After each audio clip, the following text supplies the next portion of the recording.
Baik Ustadz, ini saya sedang kita akan membahas tentang madhab Syafi'i, ya, ditimbang dari segi kesunahannya, sunnah atau tidak itu ya. Sebelumnya saya ingin bertanya Ustadz, seperti biasa ya, kepada antum ya.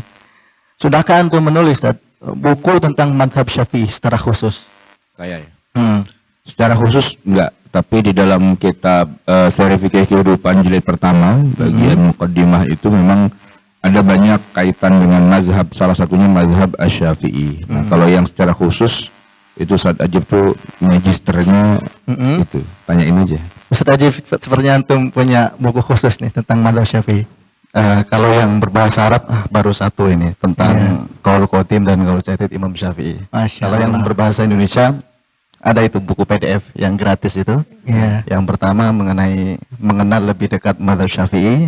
Yang kedua dalil sahih sifat sholat Nabi mazhab Syafi'i.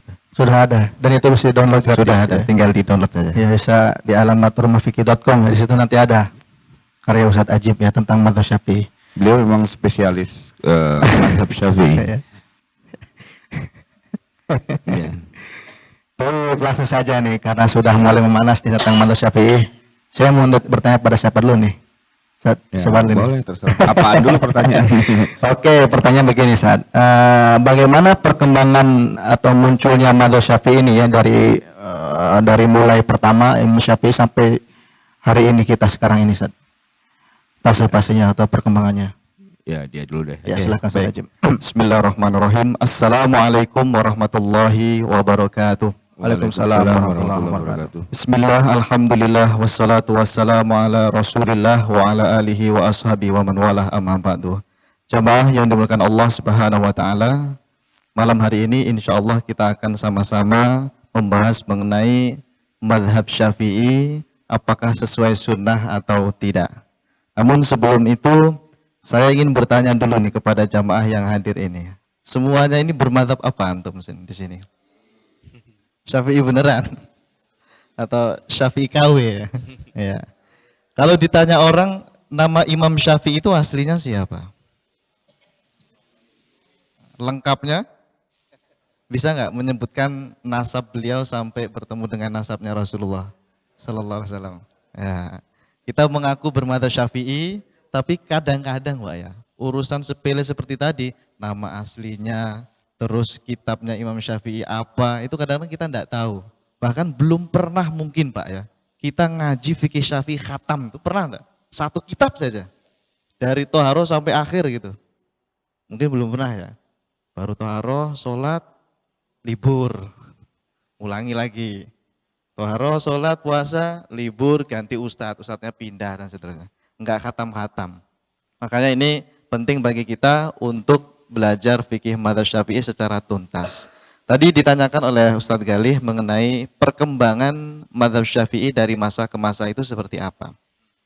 Kalau kita lihat di dalam sejarah para ulama, di dalam kitab-kitab mereka disebutkan, Imam Syafi'i itu atau mazhab Syafi'i tersendiri itu nanti mengalami ada 4 fase kalau paling tidak disebutkan oleh para ulama.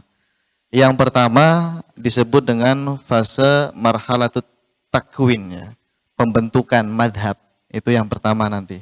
Kemudian yang kedua marhalatu naklil madhab, yaitu fase di mana para ulama itu meriwayatkan pendapat-pendapat Imam Syafi'i. Itu yang kedua. Kemudian yang ketiga ada fase disebut dengan marhalatut tangkih wat tahrir, yaitu marhalah atau fase di mana madhab itu diteliti ulang, dikaji ulang dan ditarjih begitu. Yang ketiga itu. Kemudian nanti yang terakhir baru marhalah khidmah tankih awal dan akhir, di mana para ulama kemudian menyebarkan hasil-hasil tarjihan para ulama. Nah, yang pertama itu jamaah sekalian disebut dengan marhalatut takwin, pembentukan madhab. Itu dimulai sejak Imam Syafi'i berada di Baghdad. Jadi Imam Syafi'i itu ngajinya Pak, enggak hanya di Darul Ulum doang. Ngajinya itu ke Mekah, ke Madinah, kemudian ke Yaman, ke Baghdad. Nanti balik ke Baghdad itu kurang lebih 3 kali. Nah, yang paling terakhir itulah nanti Imam Syafi'i baru mendirikan mazhab Syafi'i di Baghdad gitu. Sehingga nanti muncul kitab-kitab fikih seperti Al-Hujjah. Itu kitab fikihnya Imam Syafi'i. Nah, disitulah beliau mulai mendirikan madhab Asy-Syafi'i. Ini fase pertama. Sampai kapan fase pertama ini? Sampai wafatnya Imam Syafi'i di Mesir. Yang nanti ketika beliau pindah ke Mesir, beberapa pendapatnya beliau itu direvisi. Ini fase pertama, fase pembentukan madhab. Kurang lebih berapa tahun ya? Di Baghdad itu cuma 4 tahun, di Mesir 4 tahun kalau tidak salah. Jadi 8 tahun itu Imam Syafi'i mengembangkan madhabnya, membentuk madhab dari awal. Karena yang pertama, beliau itu ngaji kemana-mana. Itu yang pertama, Pak. Yang kedua, itu marhalah di mana madhab Syafi'i, pendapat-pendapat Imam Syafi'i itu diriwayatkan atau disampaikan ke generasi setelahnya. Nah, masa ini muncul mulai dari wafatnya Imam Syafi'i sampai Imam Ghazali. Jadi kurang lebih tahun berapa itu? 204 sampai 505 Hijriah. Kan Imam Ghazali tahun 500-an ya? Tahun 505 Hijriah. Itu selama itu disebut dengan marhalatu naklil madhab. Fase di mana madhab itu diriwayatkan gitu, disampaikan. Maka nanti sampai muncul 2 thariqah ya. Thariqah al-Iraqiyin dan thariqah al-Khurasaniyin. Itu nanti ada detailnya kenapa bisa ada muncul 2 thariqah itu. Nah, setelah itu baru marhalah yang ketiga ini. Yaitu marhalah tangkih wa tahrir. Pengkajian ulang atau pentarjihan istilahnya. Dan ini diawali dari masanya wafatnya Imam Ghazali sampai nanti muncul Imam Ar-Romli. Jadi dalam marhalah ini ada 2 fase nanti tangkih atau tahrirnya. Yang pertama dilakukan oleh Imam Rafi'i dan Imam Nawawi. Kemudian yang kedua nanti Imam Ibnu Hajar Al-Haytami dan Imam Ar-Romli. Nggak ada Pak Romli di sini ya? Nggak ada. Jadi itu masa-masa di mana madhab Syafi'i itu ditarjih, Pak. Yang pertama kali melakukan adalah Imam Rafi'i dan Imam Nawawi. Makanya disebut dengan Syekhul Madhab, murajjih awal gitu. Imam Nawawi dan Imam Rafi'i. Baru nanti dilanjutkan oleh Imam Ibnu Hajar Al-Haytami dan Imam Ar-Romli terakhir. Barulah yang terakhir, fase yang keempat, itu kemudian penyebaran hasil penelitian dari Imam Nawawi, Imam Rafi'i, Ibnu Hajar, dan Romli itu disebarkan, disampaikan terus oleh beberapa ulama. Nanti muncul seperti Imam Al-Qalyubi, Umairah, dan lain sebagainya. Sampai sekarang itu. Jadi paling tidak ada 4 fase di situ, Ustaz. Berarti kita sudah matang ya? Iya, sudah matang nih. Tinggal makan saja. Gitu. Tinggal pakai saja berarti. Iya. Nggak usah capek-capek. Betul. Ya. Taib ya, jelas berarti ya ada masa-masa, ada fase-fase, ada tahapan-tahapan dalam madhab itu enggak begitu saja muncul. Iya, betul. Ada tidak tahapannya. langsung saja, tapi ada proses yang lama dan matang sekali untuk diteliti. Sangat kokoh berarti ya, Ustaz. Iya. Tapi Ustaz, pertanyaan kedua ini sebenarnya apa Ustaz keistimewaan madhab Syafi'i itu dibanding dengan madhab fikih yang lain? Ya, seperti madhab Hanafi, Maliki atau Hambali. Jadi begini, saya ingin mengawali dari keistimewaan mazhab-mazhab dulu dibandingkan orang yang tidak bermazhab. Oke. Kenapa?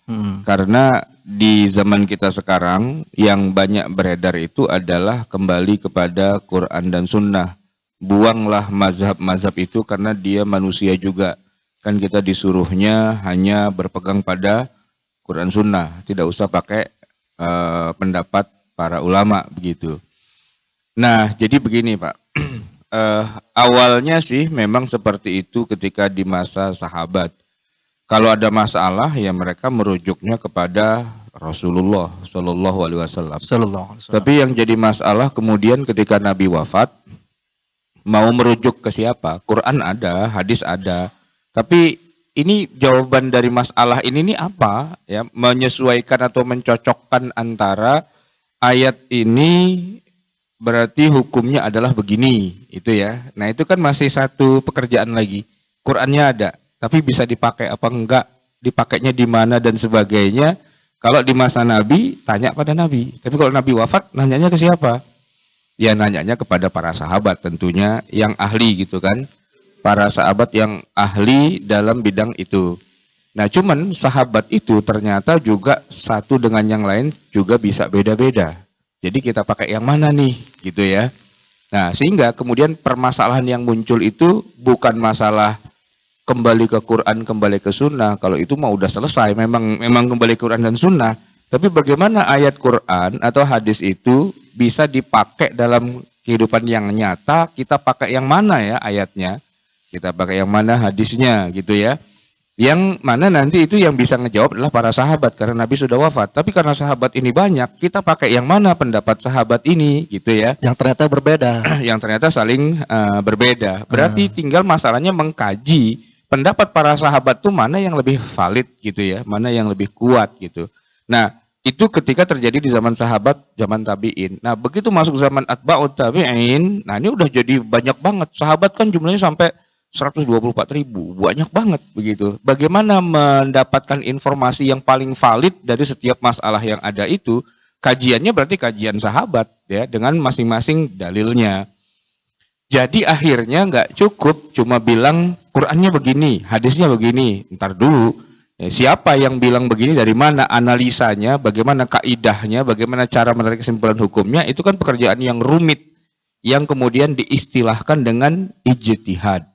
Nah, bahkan saking rumitnya pekerjaan berijtihad ini, sampai-sampai kalau ada orang berijtihad, dan memang dia ahli ijtihad ya, salah pun masih dikasih pahala. Salah itu masih dapat 1 pahala.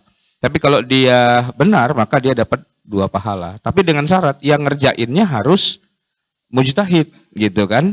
Nah, jadi kalau udah sampai pada titik ini, berarti Quran Sunnah itu memang itu sumber.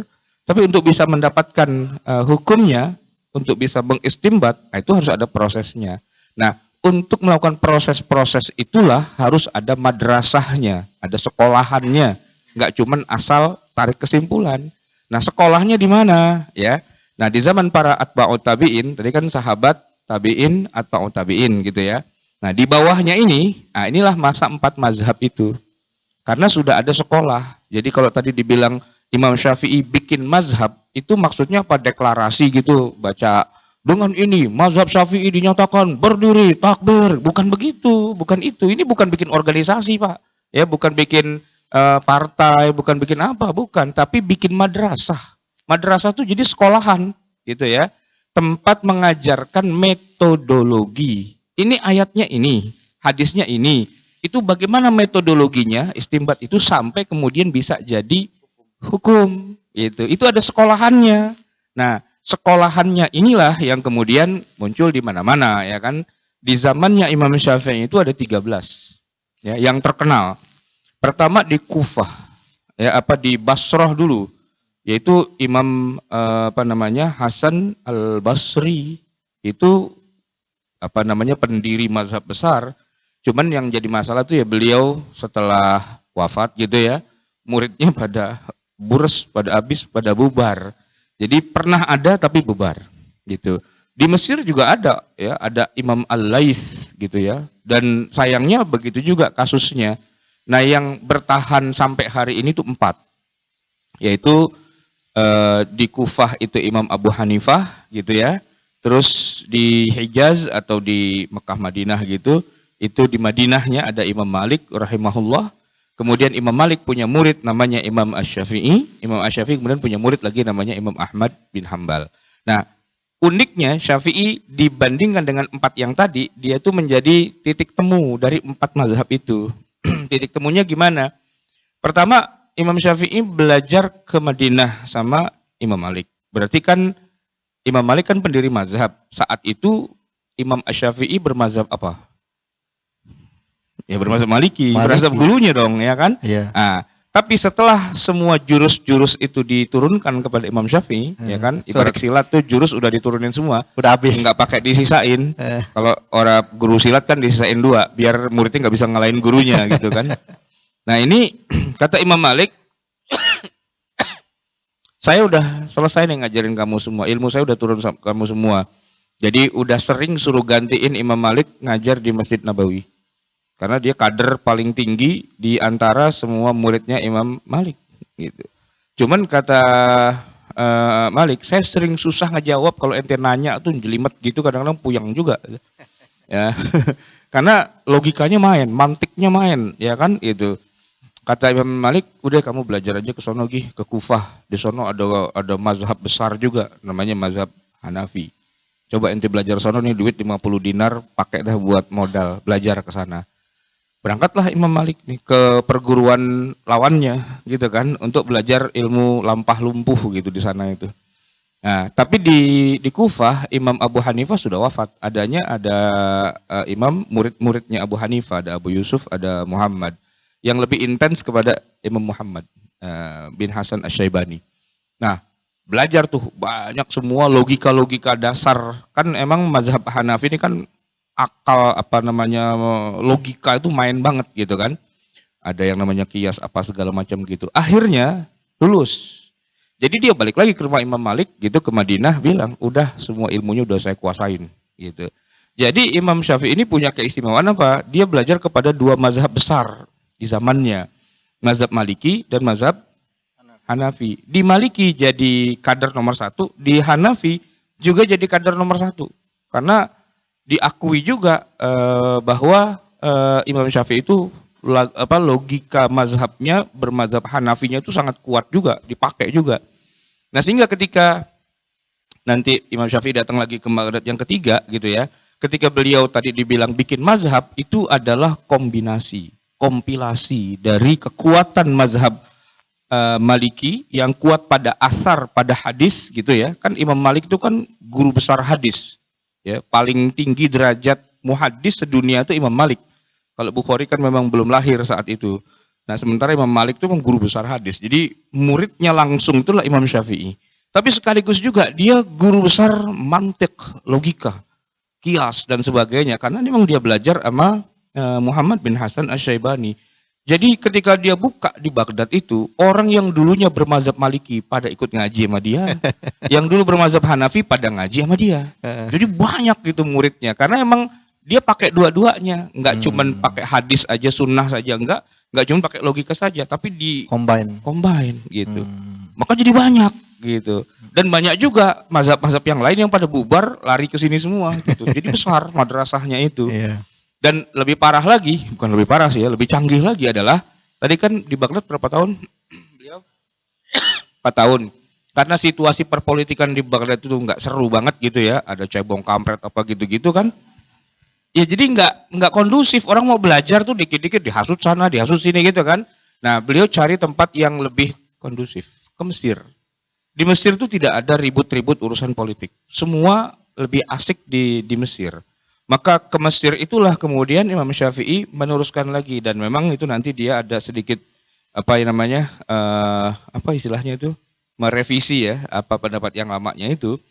Tapi hasilnya begini.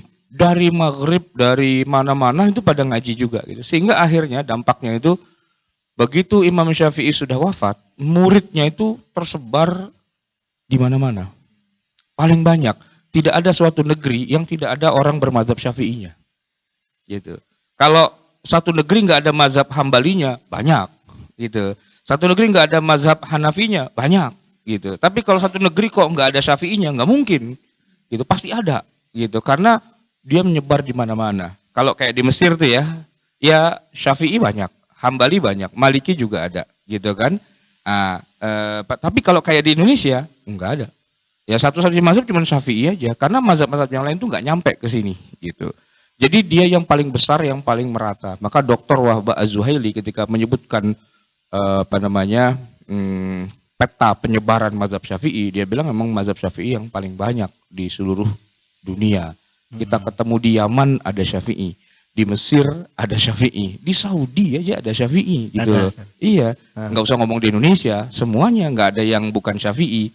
Kalau yang nggak bermazhab banyak gitu. Tapi kalau bermazhab yang di luar Syafi'i, maksudnya Hanafi, Hambali dan sebagainya, nggak ada gitu. Ini kalau ngomongin mazhab. Jadi itu kan tadi nanya apa sih keistimewaannya ya? Kira-kira itulah dia meramu dari sekian banyak mazhab dan muridnya jadi paling banyak dan penyebarannya jadi diasporanya itu menjadi luas. Mayoritas. Iya. Jangkauannya sangat luas seperti itu. Tapi Ustadz, saya mau bertanya sama Ustadz Ajib nih, boleh nggak kalau belajar mazhab Syafi'i langsung kitabnya karangan Imam Asy-Syafi'i, yaitu Al-Um yang terkenal itu? Ya, Kalau belajar fikih Syafi'i itu memang nanti banyak kitab-kitabnya, Pak ya. Mulai dari yang kecil sampai yang tebal-tebal gitu ya.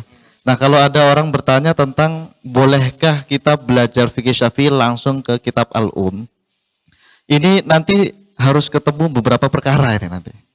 Yang pertama, dia udah bisa bahasa Arab apa ini? Baru bisa ane ente gitu ya. Itu bukan bahasa Arab itu, Betawi gitu ya, ane ente gitu ya. Ya. Karena untuk memahami kitab-kitabnya Imam Syafi'i, kitabnya beliau itu tidak hanya satu, Pak. Bukan hanya Al-Um ya. Sampai Imam Nawawi itu, karena beliau kan kerjanya itu mentahkik atau mentahrir madhab ya. Untuk memahami pendapatnya Imam Syafi'i itu, beliau mengumpulkan sampai 100 kitab. Jadi di dalam kitab tahkik itu Imam Nawawi mengaku. Hadara minni atau hadara indi mi'atu kutubin min gharibin wa masyhurin wa min kutubil ashab.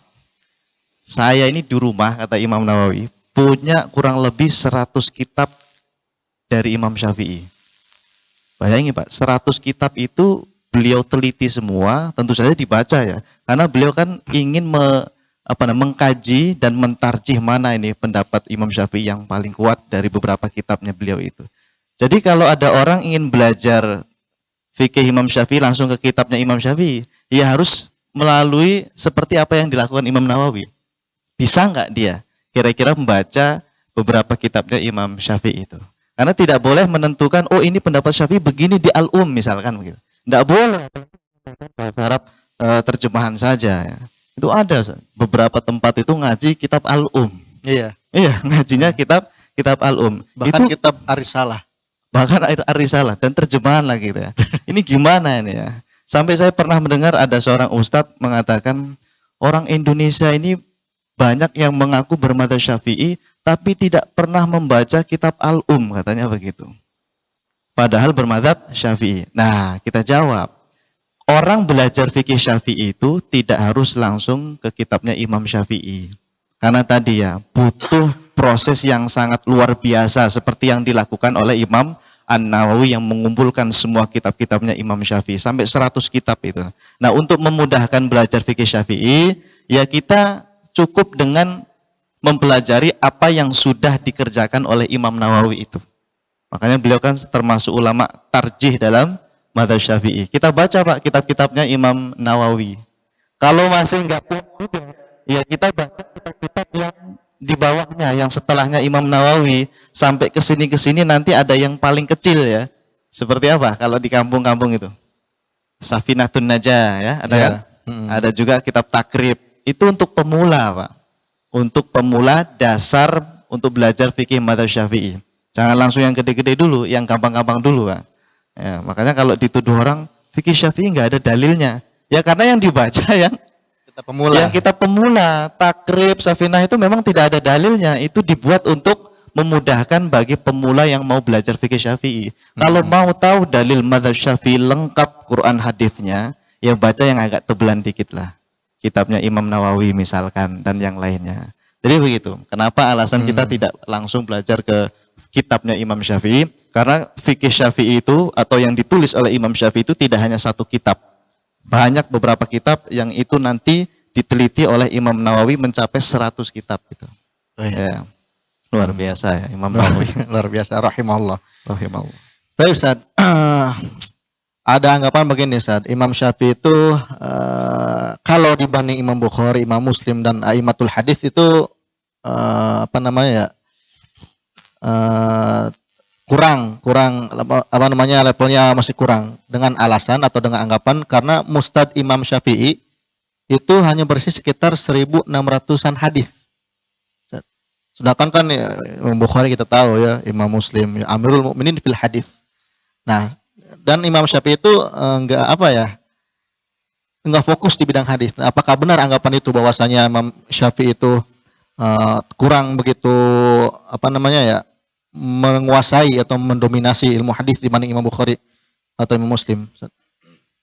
Begini, kalau menjawab masalah ini kita harus tahu positioning dulu ya. Imam Bukhari, Imam Muslim dan sebagainya itu gelarnya atau profesinya adalah ahli hadis, disebut dengan muhaddis.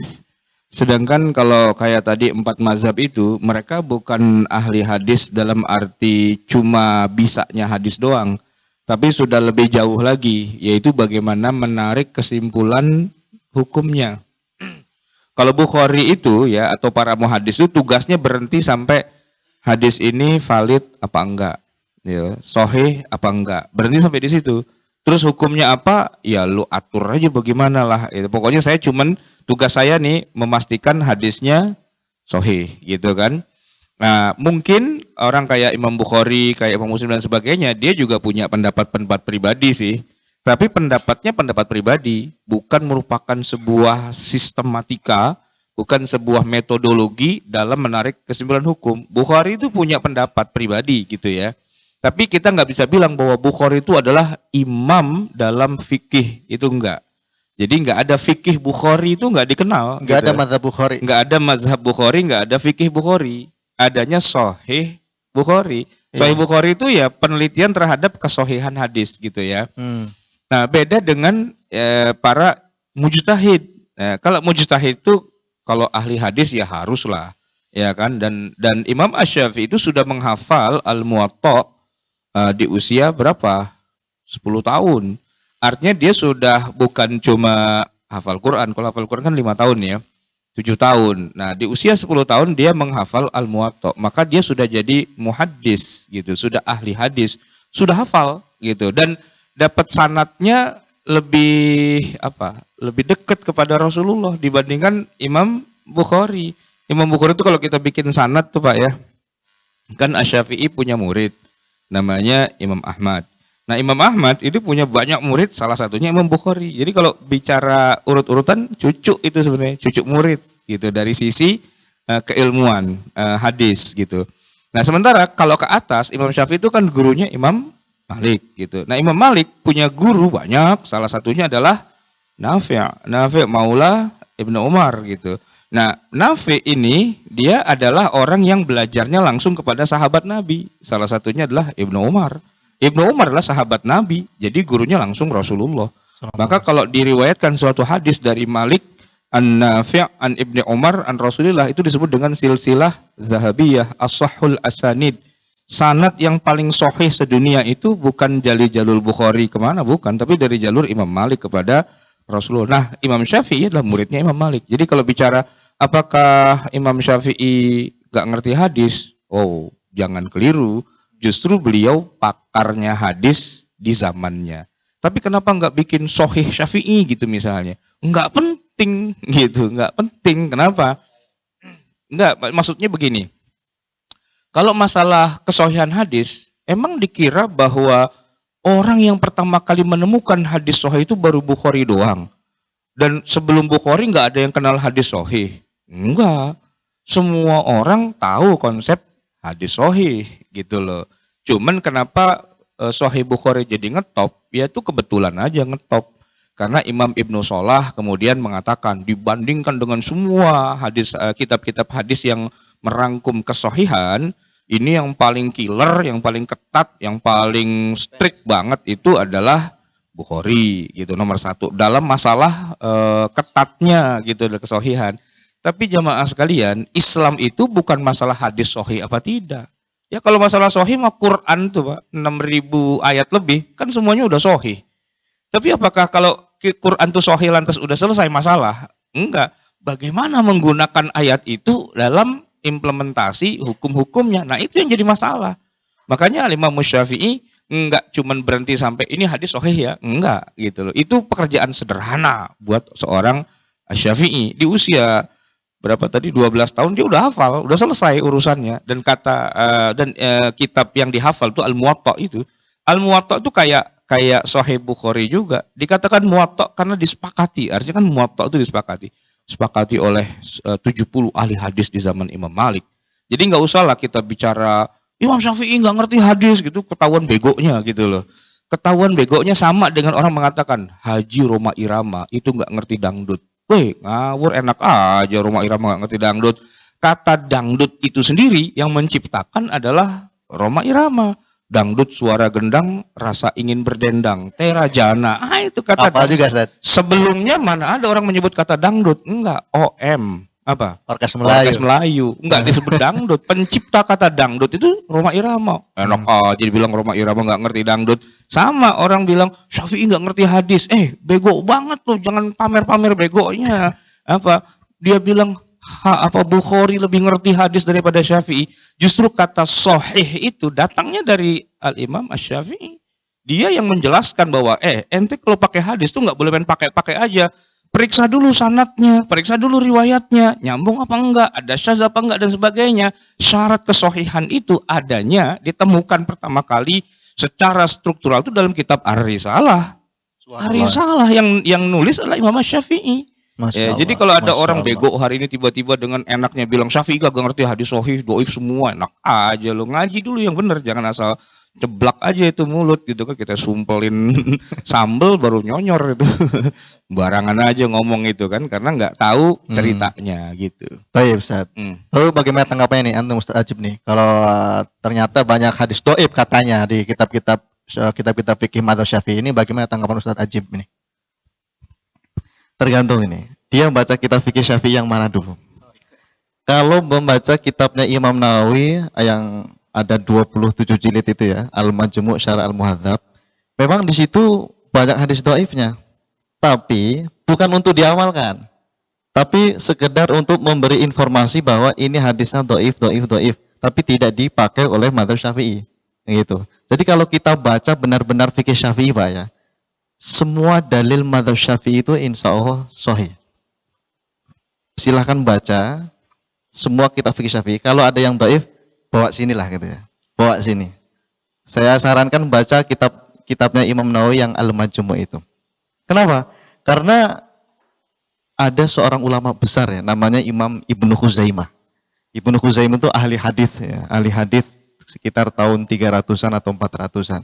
Beliau pernah ditanya oleh muridnya, hal kanat sunnatun lam tablugh asy-Syafi'i? Apakah ada satu sunnah Nabi atau satu hadis Nabi yang tidak sampai kepada Imam Syafi'i? Ini ahli hadis Pak ditanya itu Pak. Kata Imam Ibnu Khuzaimah apa? La, tidak ada satupun hadis Nabi yang terlewatkan dari kepalanya Imam Asy-Syafi'i. Ini pengakuan dari Imam Ibnu Khuzaimah. Dan ini diceritakan oleh Imam Ibnu Katsir Pak. Saya nggak mengada-ada cerita ini. Ada di kitab Al-Bidayah wan Nihayah disebutkan itu. Luar biasa. Imam Syafi'i itu makanya tadi ngajinya kemana-mana. Ngajinya kemana-mana itu dapat hadis banyak. Ya, kalau ada orang bilang Imam Syafi'i nggak pakai Sahih Bukhari, nggak pakai Sahih Muslim, itu karena dia belum pernah ngaji fikih Syafi'i. Kalau dia ngaji fikih Syafi'i sampai khatam, nanti dalam beberapa pendapat Imam Syafi'i itu kalau diteliti, ditelusuri, itu ada. Oh ternyata Imam Syafi'i itu pakai juga Sahih Bukhari, ada juga pakai Sahih Muslim dan seterusnya. Karena hadisnya Bukhari Muslim itu dulu sudah ada Pak.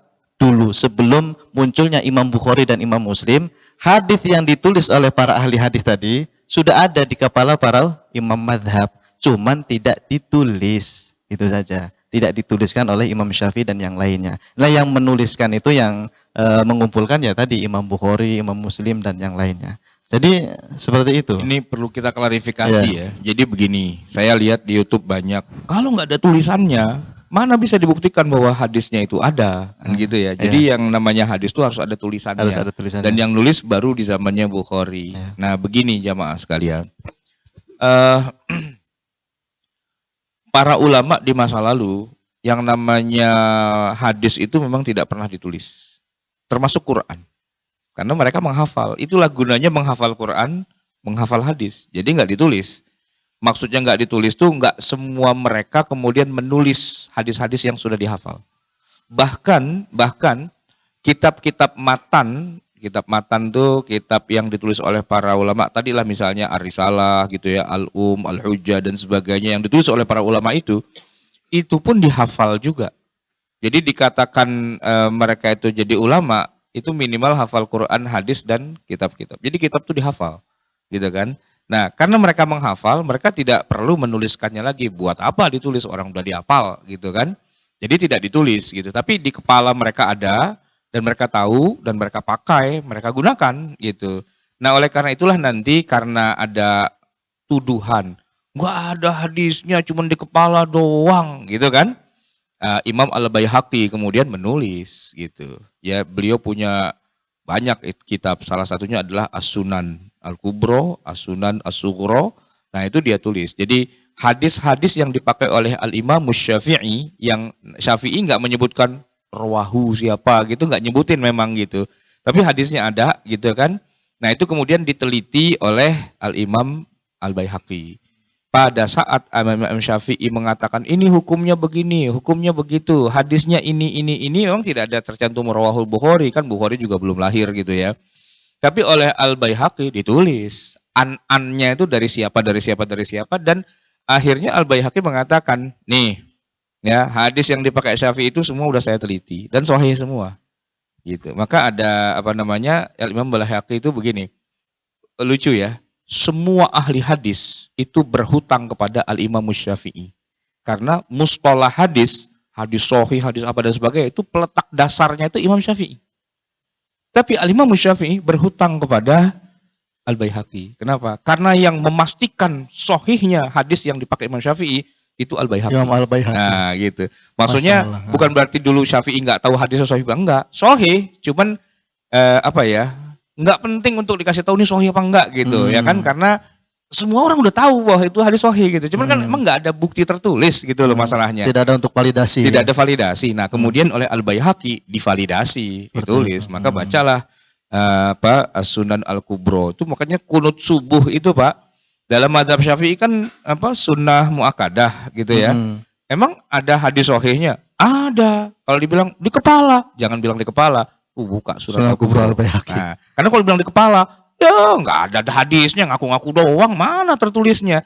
No, Sunan Al-Baihaqi, baca gitu ya. Sunan Al-Kubronya Al-Baihaqi, itu ada semua, dianalisa satu persatu. Siapa perawinya, ya kan? Siapa lagi sampai nyambung sanadnya dan orangnya rijalun siqat semua dan hadisnya sahih, mau apa? Gitu kan udah terjawab di situ semua. Jangan bilang di kepala. Kalau di kepala nanti dibilang, ya nggak ada terkepala, cuma ngaku-ngaku doang hadis padahal enggak gitu. Terbukti semua gitu.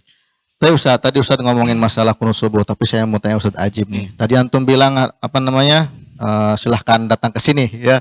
Kalau ada hadis dhaif.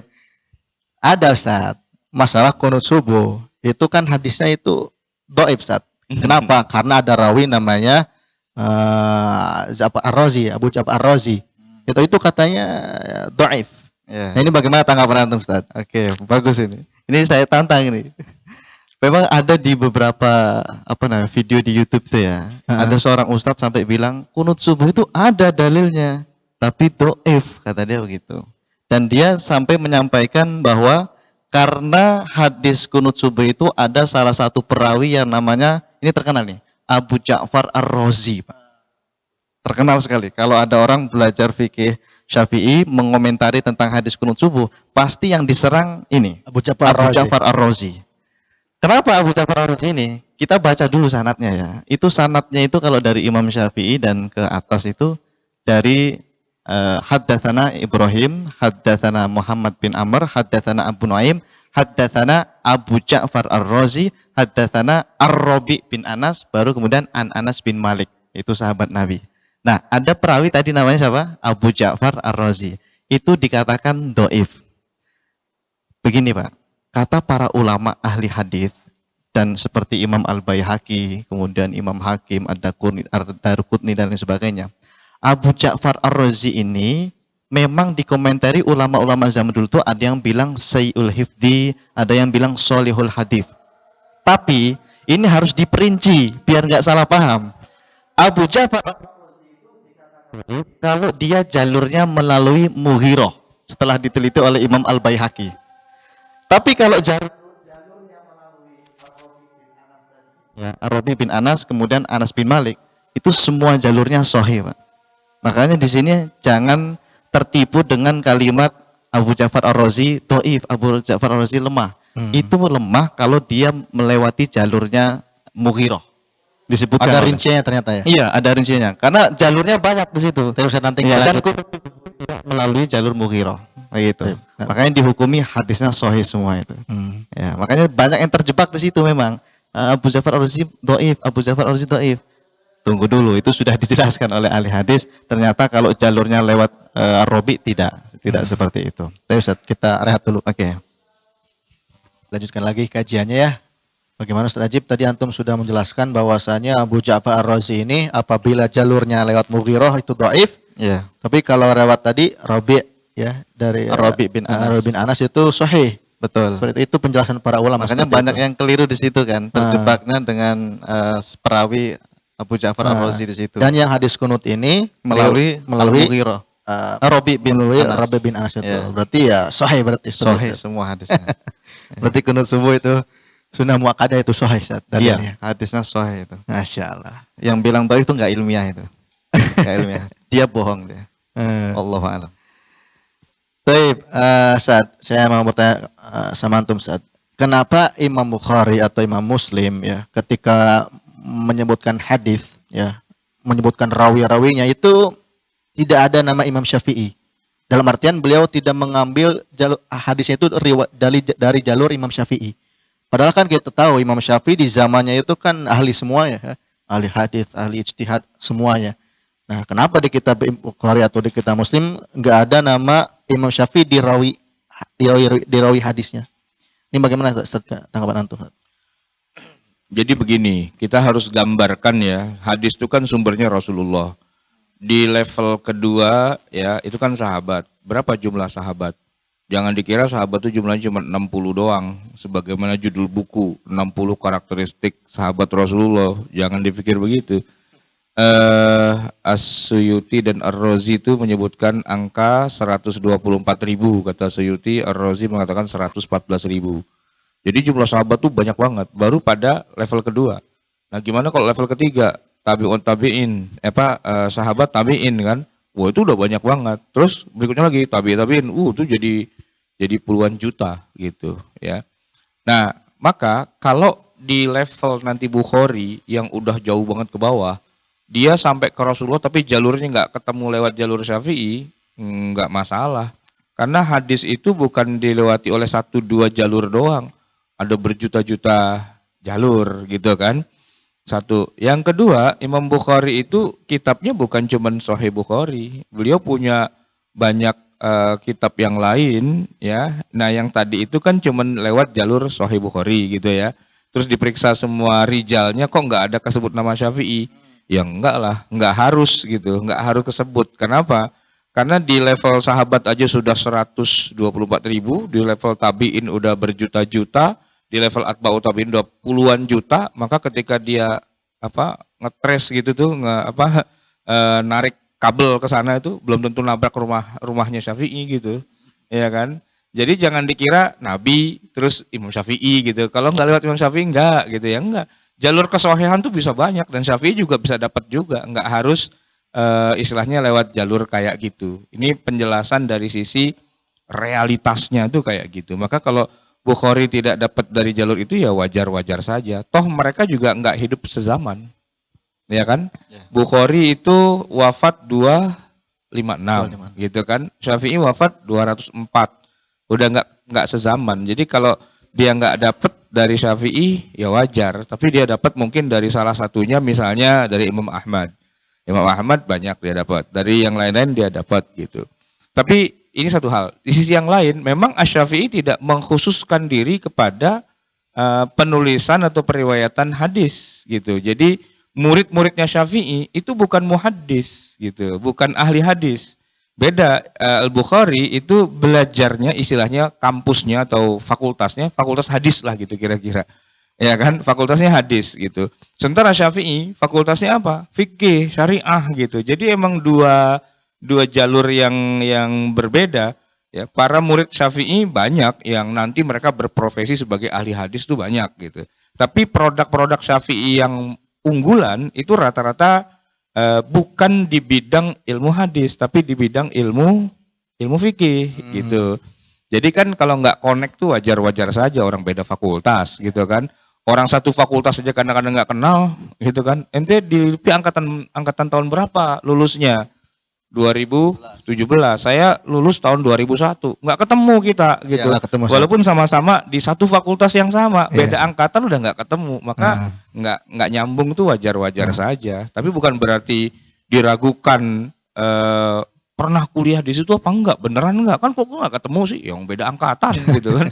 Nah, kira-kira kayak gitu. Mungkin Ustaz Ajib punya jawaban yang lain. Punya jawaban lain Ustaz Ya, Ajib? hampir sama. Tapi intinya ada juga sih ahli hadis yang meriwayatkan dari Imam Syafi'i. Seperti Imam Sunan Abu Dawud itu. Mm-mm. Itu juga ada. Kalau an-annya itu Ani Syafi'i ada. Seperti itu. Iya. Jadi tidak hanya dari Bukhari Muslim saja. Mm-mm. Di kitab yang lain ada. Mm. Dan termasuk Imam Tirmidzi juga. Memang ada spesialis tersendiri ya. Iya, Imam iya. Syafi'i memang terkenal di fikih, Imam Bukhari terkenal di Iya. hadis. Jadi wajar seperti itu ya. Makanya banyak orang, Ustaz, kenapa kamu fikih Syafi'i tapi akidahnya Asy'ari? Kenapa nggak akidah Syafi'i? Ya, karena beda konsennya ya. Ya. Antara Abu Hasan Asy'ari dan Imam Syafi'i itu beda konsennya seperti itu. Malah kalau di kita dikaitkan kalau Syafi'i harus NU. Gitu. Anda kok NU tapi nggak Syafi'i gitu, atau Anda kok Iya. Syafi'i tapi kok nggak NU? Lah Syafi'i kapan, NU kapan, ya kan? Iya. Syafi'i ngapain, NU ngapain, kan nggak ketemu. Iya, gitu nggak kan? mesti, nggak mesti. Nggak satu. mesti, iya. Tapi Ustaz, ini Ustaz Ajib nih, ada nggak Ustaz kitab fikih madzhab Syafi'i itu yang isinya itu lengkap, dalil-dalilnya, hadis-hadisnya, sanadnya, plus status hadisnya, ini sahih, ini dhaif. Ada nggak Ustaz kitab yang khusus, yang lengkap seperti Ya. itu? Kalau untuk yang ringkas ya, itu ada kitab At-Tahdzib itu ya, yang ditulis oleh Mustafa Adib Al-Bugho kalau tidak salah itu, untuk hadis-hadis kitab takrib. Jadi kalau ngaji kitab takrib kan tidak ada dalilnya itu. Itu ada yang membuatkan kitab khusus untuk kitab takrib tapi ada dalilnya gitu. Nah, itu ada di situ. Apa namanya Ustaz? At-Tahdzib ya kan. At-Tahdzib. Iya, At-Tahdzib. Kemudian ada juga yang di atasnya seperti Kifayatul Akhyar. Itu juga disebutkan dalil-dalil dari kitab takrib itu disebutkan. Kitab Kifayatul Akhyar. Kalau mau yang lengkap plus munakosah dalilnya, Pak. Maksudnya gini, ini dalilnya Syafi'i itu begini. Dalilnya Hambali, Hanafi begini, terus sama madzhab Syafi'i dihajar tuh dalilnya, dijawab gitu ya. Itu ada kitab khusus namanya kitab Al-Majmu' itu. Saya biasanya kalau untuk merujuk fikih Syafi'i yang lengkap dalil plus cara menjawab dalil lawan, itu cukup dengan Al-Majmu' itu terjawab Itu insya Allah. cukup Ustaz. Iya. Silakan tanya saja satu aja. Nanti dijawab oleh Al-Majmu' insya Allah. Ada itu semuanya. Insya Allah. Kalau mau baca insya Allah ada. Cuma lengkap. masalahnya begini, kitab Al-Majmu' ini didesain di zaman Imam An-Nawawi. Itu kalau kita yang melihatnya sekarang tuh berantakan, Pak. Tidak ada apa ya? Pembagian bab, pasal, apa segala itu berantakan. berantakan. Maka Ustadz Ajib ini itu sampai keriting dia baca Al-Majmu' itu karena bukan kitab modern, kitab kuno banget gitu Kitab ya. klasik. Ya. Jadi tabwib, istilahnya apa tabwib itu, pembagian babnya dan sebagainya itu agak berantakan. Lagi ngomong apa tiba-tiba loncat kemana, terus balik lagi ke sini, terus loncat lagi gitu. Jadi Iya. jadi kita sampai bilang begini, ini kayaknya buku belum jadi deh nih gitu. Belum jadi buku ini, belum diedit gitu ya kan. Nah, maka saya minta Ustadz Ajib untuk melakukan editing gitu. Bab Jadi sholat udah Ustaz, alhamdulillah. Bab sholat. bab sholatnya sudah. Jadi Insya Allah udah. bikin daftar isinya dulu, bikin kerangkanya dulu, baru nanti isinya ini masuk di sini. Ini masuk di sini, ini masuk di sini. Jadi Dirapihkan ya. disusun ulang Iya. gitu. Nah, sehingga nanti kita baca Al-Majmu' itu seenak, senikmat baca Al-Fiqhul Islami Iya. wa Adillatuhu. Terstruktur gitu. Terstruktur. Jadi kan Dr. Wahbah Az-Zuhaili itu kan punya karya fenomenal, kan buku modern kan.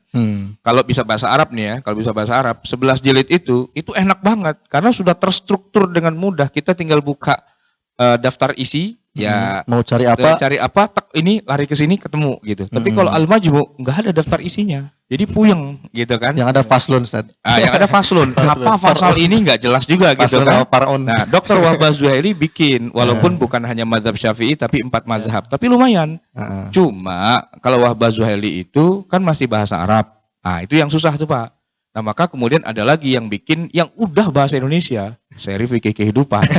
Gitu. Promosi Ustaz. Promosi. Promosi. Karena udah bahasa Indonesia dicari, Iya. oh ini ada, oh ini ada. Tapi ya tentu nggak selengkap Wahbah Zuhaili, nggak selengkap Al-Majmu' karena ini juga nyusunnya dari sana. Nah, Ustadz Ajib bikin yang Al-Majmu' itu disusun ulang, cuma bahasa Arab ya. Nah, belum bahasa Indonesia. Jadi Nanti antum kalau siapa mau nih ya? pakai ya harus belajar bahasa Arab dulu gitu biar bisa nyambung. Tapi isinya itu dagingnya Al-Majmu'. Kerangkanya kerangka Ustadz Ajib, Tapi dagingnya itu dari sana. Karena kalau kita baca langsung Al-Majmu'nya, puyeng karena daftar isinya nggak ada, strukturnya nggak jelas, dan baru dapat 3 halaman kita langsung frustasi dan tidur lah gitu, susah gitu istilahnya. Harus tekun. Ustaz. Ya harus tekun, karena kan beliau itu menulis kan berdasarkan hafalan, jadi nulis pakai Masya tangan gitu, Allah. berdasarkan hafalan Luar gitu. biasa. Belum ada komputer, belum ada daftar isi gitu di zaman itu. Nah, pentahkik Al-Majmu' hari ini juga kayaknya nggak ada yang bagus ya. Kita nggak pernah lihat yang, maka insya Allah nanti nih karyanya Ustadz Ajib nih, nggak tahu jadi berapa jilid insya Allah. Al-Majmu' itu 27 jilid. Mungkin kalau disusun ulang bisa jadi 30 jilid itu kalau serius itu sebenarnya. Apalagi kemudian diterjemahin, seneng banget. Gitu. Karya Rumah Fikih nanti, Ustaz. Ya, insya Allah. Terus Ustaz, pertanyaan terakhir nih, ya. Boleh untuk Ustaz Aji, boleh juga untuk antum, Ustaz. Siapa aja boleh menjawab. Begini, Ustaz, kita kan tahu ya Imam Syafi'i itu ada namanya qaul qadim, ada namanya qaul jadid, ya. Pendapat lama dan pendapat baru. Nah, ini kenapa bisa terjadi seperti ini, Ustaz? Apakah ini bukan filtan, ya? Kok kemarin ini, sekarang fatwanya beda lagi. Nah, ini bagaimana tanggapan dari antum, Ustaz? Silakan Ustaz Aji atau Ustaz Salat, silakan. Saya lempar nih, Mas Saleh. Saya dulu dah ya. Ya, silakan. Jadi kaul qadim atau kaul jadid itu kayak surat turun di Mekah di Madinah gitu, Pak. Jadi turun di masa kapan? Oh, turun di masa Mekah. Turun masa kapan? Oh, turun masa Madinah gitu. Jadi ketika Imam Syafi'i masih tinggal di Baghdad, pendapat-pendapat beliau itu dirangkum dalam satu kitab Al-Hujjah namanya, dan disebut dengan kaul qadim ketika masih ada di Baghdad. Kemudian ketika beliau pindah ke Mesir, 4 tahun hidup beliau terakhir di Mesir, beliau punya juga pendapat-pendapat yang tidak selalu sama. Sebagian besarnya sama, tapi sebagian lagi tidak sama. Maka ditulis dalam kitab namanya Al-Um. Yang di Al-Um ini disebut dengan istilahnya kaul jadid. Tapi begini masalahnya, bahwa satu orang kok punya pendapat yang berbeda, itu wajar banget gitu. Karena kan memang masanya berbeda, mungkin dia menemukan dalilnya juga beda, realitas kehidupannya beda, dan seterusnya gitu. Nah, tinggal yang jadi pertanyaan gini, kalau ada kaul Syafi'i qadim dan jadid, ini yang lebih kuat itu yang mana? Apakah pasti yang jadid, yang baru, atau yang lama juga bisa ternyata lebih kuat? Nah, itu pertanyaannya. Apakah selalu pendapat Syafi'i jadid itu yang pasti lebih benar atau lebih kuat? Dan kalau qadim kita buang atau bagaimana? Nah, itu jawabannya Ustadz Ajib yang jawab. Silakan ya, Ustaz Ajib. Ya, kebetulan sekali itu sebenarnya tesis saya waktu saya itu kan. kuliah di IIGI ya, Institut Ilmu Al-Quran di Ciputat, Jakarta. Saya judulnya ini, Qaula Al-Imam Muhammad bin Idris Asy-Syafi'i radhiyallahu an Al-Qadim wal Jadid. Dan saya meneliti qaul qadim dan jadidnya Imam Syafi'i itu pakai kitab Al-Majmu' itu.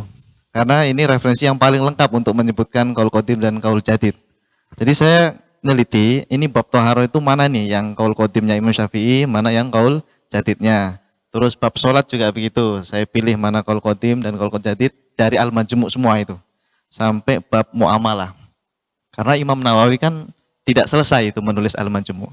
Hanya sampai bab muamalah kalau tidak salah. Sampai baik, ya bab baik. Jadi saya hanya sampai situ saja, dan itu sudah selesai di sini, bisa bawa baca nanti. Mana qaul qadim, qaul jadid yang dipakai qaul jadid, mana qaul qadim, qaul jadid yang dipakai malah yang qaul qadim. Jadi itu tidak selalu Iya, yang jadi jadid, tidak kan? selalu. Kenapa? Tidak selalu. Kenapa? Kenapa tidak selalu yang jadid? Karena satu, ternyata kalau diteliti ulang oleh Imam Nawawi, itu justru dalilnya bisa jadi lebih kuat malah yang qaul qadim. Misal nih masalah waktu sholat maghrib. Ya. Kita kan sholat maghrib ini waktunya panjang ya. Dari Sampai tadi Isya. jam 6 sampai Isya itu sampai jam 7. Itu sebenarnya qaul qadimnya Imam Syafi'i. Hadisnya riwayat Imam Bukhari dan Muslim itu. Yang menyebutkan bahwa waktu maghrib itu sampai hilangnya megah merah itu. Itu qaul qadim, Mbak, itu. Qaul jadidnya Imam Syafi'i yang di Mesir, beliau revisi itu. Bahwa maghrib itu waktunya nggak panjang. Cukup untuk sholat 5 rakaat doang lah. Sholat maghrib 3 rakaat terus ba'diyahnya gitu. Setelah itu Habis. selesai gitu. Nggak boleh lagi sholat Itu maghrib. jadid ya. Itu yang jadid, tapi tidak kita amalkan. Kenapa? Kata Imam Nawawi setelah diteliti ulang, ya makanya itu tahrir atau tahqiq ya. Dalilnya itu malah lebih kuat yang qaul qadim. Itu salah satu alasannya. Dan itu menunjukkan bahwa ini bukan taklid, Pak. Ya. Ya, karena imamnya bilang yang rojih atau istilahnya yang dia merevisi revisiannya itu malah tidak dipakai sama sama Imam Nawawi. Nawawi. Ya, tapi Jadi itu kalau- tidak banyak, Ustaz. Ya, Tidak banyak yang seperti contoh tadi itu. Ya, kebanyakan memang direvisi yang diambil yang qaul jadid. Kalau yang qaul qadim yang diambil tuh sedikit, paling Ya sekitar juga 20. ini juga menunjukkan bahwasanya ulama itu saling tolong menolong, Iya, saling bekerja mengkritisi. sama seperti itu. Iya, betul. Jadi kalau masuk mata itu malah lebih terjamin begitu ilmunya ya. Betul. Karena Karena sudah sudah mengalami proses Heeh. penelitian yang dalam. oleh ribuan ulama sudah tentunya. matang sekali Ya, istilahnya. oleh jadi ribuan tidaklah orang itu dikatakan ulama dari suatu madhab kecuali dia melakukan kritisi terhadap apa yang dia Ditulis pelajari. imam, ya. Ya, jadi imamnya tuh dikritisi sama dia. Kalau benar dibilang benar, kalau emang menurut dia nggak sesuai, Masya ya Allah. nggak sesuai. Iya, Tapi Masya dengan apa? Dengan sopan santun, dengan bahasa yang baik dan sebagainya gitu. Jadi mengkritisi itu adalah sesuatu hal yang menjadi ciri khas para ulama. Dia kritisi memang menurut ya kan Imam An-Nawawi kan nggak sezaman dengan Imam Syafi'i. Nawawi itu kan berapa wafatnya? 676. 676. Syafi'i 204. Itu kan ada jeda berapa 400 ratus tahun? kita 400 tahun. Hmm. Nah, tetapi kemudian beliau bisa melakukan apa namanya perbandingan antara qaul qadim dan jadid. Kadang-kadang malah yang qadimnya malah yang dimenangkan. Tapi itu versi siapa? Versi Nawawi. Nah, nanti boleh jadi selain Nawawi kan ada ada Rafi'i, kemudian di abad-abad berikutnya ada Ibnu Hajar Al-Haytami, ya kan? Ada Ar-Romli gitu ya. Nah, itu mungkin bisa jadi beda lagi. Berarti dalam satu mazhab Syafi'i itu bisa saja masih ada khilafiyah. Itu iya. Jadi saya punya keluarga gitu ya. Dari istri itu belajar mazhab Syafi'i di Yaman. Ini Syafi'i versi Yaman nih. Itu pulang pakai cadar, Pak. Pakai cadar gitu loh. Syafi'i kok cadar? Cadar bukannya HTI, bukan gitu. Iya, cadar bukan Salafi, bukan. Justru Syafi'i yang di Yaman itu cadar, lebih rojih perempuan kalau masih muda, masih biker, masih perawan, cantik gitu kan. Mustaha. Itu lebih mustaha. Iya. Itu lebih afdolnya dia harus pakai cadar. Itu tarjihnya Nawawi itu. Tarjihnya Nawawi. Iya, Dia Nawawi dalam Al-Majmu'. mewajibkan. Nah, mewajibkan perempuan tuh wajib pakai cadar. Itu mazhab Syafi'i. Kita di Indonesia dalam hal ini kita wassalam dengan Nawawi dengan Imam tinggal Nawawi dulu. kita nggak pakai yang itu, kita pakai yang lain lagi. Syafi'i juga gitu. Maka luas sekali. Jadi saya begini. Ini ada 4 mazhab ya. 4 mazhab. Syafi'i itu mewakili 4 mazhab itu juga ternyata di dalamnya. Maka kalau ada orang bilang, kalau lagi tawaf itu kita pindah mazhab, saya bilang nggak usah, pakai produk lokal kita aja juga udah ada semua beda-beda. Sesama Syafi'i juga bisa beda juga. Ada kaul gitu loh. mengatakan nggak. Iya, kaul yang ya. membolehkan juga hal itu. Pakai produk sendiri, nggak usah pakai produk luar. Kita juga punya gitu istilahnya. Produk lokal gitu kan dari Syafi'i juga. Hanya kita mungkin kurang tahu, Ustaz. Karena kita kurang tahu. Tadi kan Imam Syafi'i aja ngarang kitab sampai berapa tadi? 100. 100. Kita kalau disuruh nyebutin nama kitabnya Imam Syafi'i paling cuman Al-Um. Al-Risalah, Al-Risalah, Al-Hujjah, apalagi? Ikhtilaful hadis. Ikhtilaful hadis, apalagi? 4 doang kan, padahal 100 sih kita nggak tahu. Banyak gitu kan. Nah, oleh karena itu perlu ada tahqiq ya. Tapi pentahqiq itu boleh jadi satu pentahqiq dengan pentahqiq yang lain bisa jadi dia beda gitu. Nah, cuman perbedaan itu tidak melahirkan permusuhan, tidak mentang-mentang beda. Woi, lewat mana pulang? Enggak begitu, ya kan? Tetap perbedaan hal yang wajar gitu. Baik. Iya, wajar sekali ya, sangat luas mazhab Syafi'i seperti itu. Tapi para jamaah sekalian, alhamdulillah kita sudah cukup banyak membahas tentang mazhab Syafi'i ini ya, kemudian keterkaitannya dengan hadis-hadis Nabi, sunnah Nabi ya. Mungkin kita sudah punya gambaran cukup jelas ya tentang mazhab Syafi'i ini. Nah, saya ingin para jamaah itu untuk ikut berinteraksi ya. Silakan, mumpung ada narasumbernya, silakan untuk bertanya tentang tema ini. Silakan para jamaah.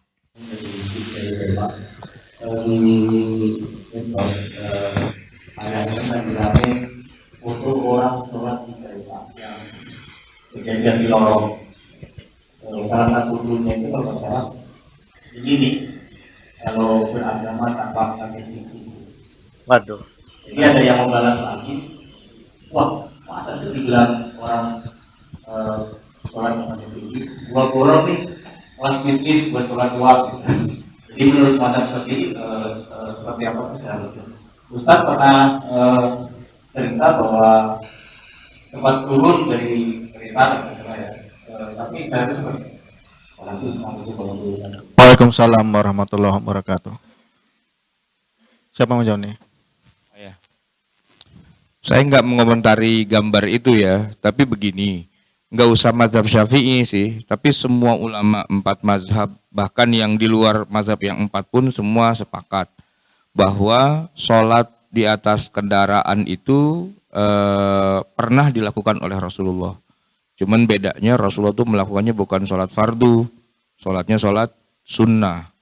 Adapun ketika beliau sholat fardu, maka beliau turun dari ontaknya dan menghadap ke arah kiblat. Nah, oleh karena itulah maka kalau kan tuh fotonya kita nggak tahu dia sholat apa, mungkin dia lagi sholat duha gitu ya, atau dia sholat apa, berarti sah gitu, nggak ada masalah. Tapi kalau dia sholat zuhur, sholat asar, maghrib, isya, subuh, nggak sah. Kenapa? Karena Nabi mencontohkan turun dari kendaraan gitu. Tapi masalahnya begini lagi, ini kan kereta, kan kita nggak bisa nyebruk begitu aja kan, nah gitu. Kecuali kalau komuter lain setiap 5 menit berhenti bisa turun dan sholat terus naik lagi yang berikutnya. Nah kalau kereta dari Surabaya, dari Jogja, dari mana nggak bisa turun seenaknya. Tapi juga kalau sholat nggak sah juga gitu. Jadi bagaimana dong ujung-ujungnya? Nah di dalam mazhab Syafi'i terusin ya, ada sholat namanya lihurmatil wakti. Jadi dalam mazhab Syafi'i itu kalau sholat di kendaraan yang tidak bisa turun kayak pesawat termasuk kereta itu kan tidak bisa menghadap kiblat dan tidak bisa berdiri. Itu sholatnya itu dianggap tidak sah. Makanya gimana nih? Terus nggak sholat? Enggak, tetap sholat tapi lihurmatil wakti, Pak. Nanti diulangi lagi. Nah, nanti kalau sudah sampai tujuan wajib qadha. Itu Syafi'i itu. Yang tidak wajib qadha itu Hanafi. Saya tidak tahu itu jamaah haji kalau naik pesawat itu apakah mereka sampai sana qadha atau enggak? Enggak. Wah, ini katanya Syafi'i. Iya, itu kalau Syafi'i harusnya iya tetap sholat di pesawat, tapi kalau nanti sudah sampai tujuan, dia mengqadha semua sholat yang dia kerjakan di kendaraan. Tapi yang paling mayoritas itu bukan yang sholat di pesawat lalu qadha. Ada yang di pesawat sholat dan nggak diqadha. Ada yang di pesawat nggak sholat tapi diqadha. Tapi yang paling mayoritas itu yang nomor 4. Apa itu? Di pesawat nggak sholat, udah sampai juga nggak diqadha.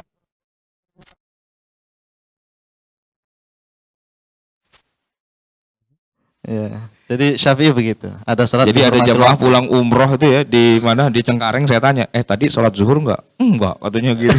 Ntar di rumah ganti nggak? Enggak. Dia umrohnya itu berkali-kali Pak, sehari bisa 3 kali dia bolak-balik tanim, tapi sholat zuhur asar lewat gitu aja. Nggak ada yang ngajarin untuk bagaimana caranya seperti itu. Jadi tadi Pak, kalau gambar seperti itu jangan dikomentari begini nih kalau nggak ngerti fikih, bukan. Justru dijelasin gitu harusnya. Sholat di atas kendaraan kalau tidak menghadap kiblat, maka sholatnya disebut dengan sholat lihurmatil wakti. Sholat untuk menghormati waktunya saja. Tapi sholatnya belum memenuhi syarat dan rukun. Nah kalau belum memenuhi syarat dan rukun, belum gugur kewajibannya. Maka kalau udah sampai, gantilah gitu ya. Nah yang tadi sekedar untuk ya menghormati waktu saja. Itu dalam mazhab Syafi'i. Tapi kalau dalam mazhab yang bukan Syafi'i, bukan Hambali, bukan Hanafi dan sebagainya, yang begitu itu udah dianggap sah karena nggak menghadap kiblat apa segala macam itu dianggap ya ini kan darurat gitu loh. Nah, kenapa Syafi'i mengatakan ini lihurmatil waktu dan harus diganti? Buat backup gitu. Nanti kalau di akhirat ditanya salat apaan kayak gini, nggak ngadep kiblat apa segala macam, kita punya jawaban. Ya kan udah saya ganti Pak tuh, Pak Malaikat coba buka balik tuh kan saya udah ganti tuh, gitu loh. Di catatan amal kita tuh ada penggantian, kan enak. Seandainya nih cuma seandainya kata malaikat sebenarnya nggak usah diganti nggak apa-apa, ya udah nggak apa-apa santai aja. Toh penggantian kita tuh tidak merusak amal kita, malah menjadi tambahan pahala, ya kan? Nggak ada di akhirat tuh ada orang sedih nangis-nangis, kenapa Pak? Kebanyakan pahala, nggak mungkin lah, ya kan? Nah gitu. Jadi itu hati-hati dalam hal ini mazhab Syafi'i. Oke, yang lain mungkin. Baik, silakan yang lain para jemaah. Ya, silakan. Waalaikumsalam warahmatullahi wabarakatuh. Orang mujtahid itu kan harus diikuti oleh polis. Pertanyaan saya, apa manfaat dan hikmahnya dilakukannya mazhab terhadap umat Nabi Muhammad SAW. Kemudian pertanyaan yang kedua, apa benar ini tapi ini adalah hasil pola-pola pada lain. Waalaikumsalam warahmatullahi wabarakatuh. Dua pertanyaan tadi, ada mustahid itu, kemudian ada muqallid ya. Ini tuh hikmahnya apa untuk umat Nabi Muhammad SAW? Gini singkatnya Pak ya, kalau umat-umat terdahulu nih, para nabi-nabi terdahulu, kalau dia meninggal, Allah pasti kirim lagi nabi berikutnya, mati nabi lagi berikutnya, mati nabi lagi berikutnya. Jadi selalu sambung menyambung gitu kan. Tapi karena Nabi Muhammad adalah nabi yang terakhir, maka kalau beliau meninggal udah nggak ada lagi nabi berikutnya. Maka kemudian siapa dong tempat rujukan dan sebagainya? Maka para ulama lah, kita mengenal al-ulama warasatul anbiya, para ulama. Nah, cuman ulama kan nggak asal sebut ulama pakai sorban lalu dia ulama kan.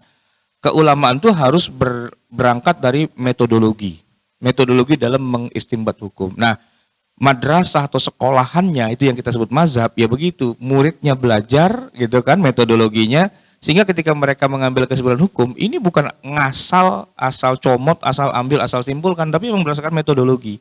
Nah, siapa yang bermazhab berarti dia mempelajari metodologinya itu, kemudian dia mengambil hasilnya. Nah, itu kira-kira seperti itu bahasa sederhananya kira-kira seperti itu. Pertanyaan yang kedua mungkin Ustaz Ajib. Jadi pertanyaan kedua, apakah benar madzhab Syafi'i itu hasil kolaborasi? Tadi sudah dijawab Ustaz Sarwat waktu penjelasan Pak, bahwa Imam Syafi'i itu kan ngajinya ke Imam Malik dan Imam Muhammad bin Hasan Asy-Syaibani. Ya benar itu, mengkombinasi dari dua mazhab besar. Jadi begini, bukan kolaborasi secara campur aduk sih sebenarnya, tapi gini, kekuatan metodologi yang dimiliki oleh dua mazhab sebelumnya itu yang kemudian diimplan, nah gitu, itu diimplan menjadi produk yang baru pastinya. Ibarat kata ini ada kekuatan mobil Jepang sama kekuatan mobil Eropa. Wah, Jepang tuh kehebatannya apa? Modifikasinya apa segala macam. Eropa awetnya gitu kan. Dikawinkanlah dua kekuatan itu menjadi satu konsep baru gitu kan. Nah, itu mazhab Syafi'i. Tapi jangan dianggap comot sebagian diudak-udak lalu diminum, bukan itu gitu. Itu kolaborasi yang dimaksud bukan comot sana comot sini, enggak, tapi ngambil dari filosofi dasarnya dari masing-masing kekuatan itu. Nah, baru kemudian direka ulang sedemikian rupa menjadi produk yang baru yang punya dua kekuatan tadi. Kira-kira